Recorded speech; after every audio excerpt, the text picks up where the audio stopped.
ఒక ఆవేశంలో పుట్టింది. ఒక ఆదర్శం కోసం పుట్టిన పార్టీ తెలుగుదేశం పార్టీ.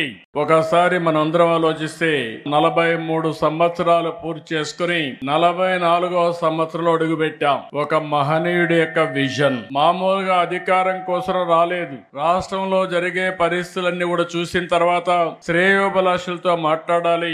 40 సంవత్సరాలుగా నన్ను ఆదరించారు, తిరిగి వాళ్ళ రుణం తీర్చుకోవాలని ఒక్క ఆలోచనతో ఎమ్మెల్యే క్వార్టర్లో ఒక్క మీటింగ్ పెడితే ఆ మీటింగ్ తో ఆయన అక్కడికి వస్తున్నాడంటే ఒక ప్రభంజనంగా ప్రజలందరూ ఇక్కడికి వస్తే ఆ ఎమోషన్ లో ఈ రాష్ట్రం కోసం పుట్టిన పార్టీ తెలుగుదేశం పార్టీ. అది కూడా ఎమ్మెల్యే క్వార్టర్స్ లో ఒక ఆవేశంలో పుట్టింది. ఒక ఆదర్శం కోసం పుట్టిన పార్టీ తెలుగుదేశం పార్టీ.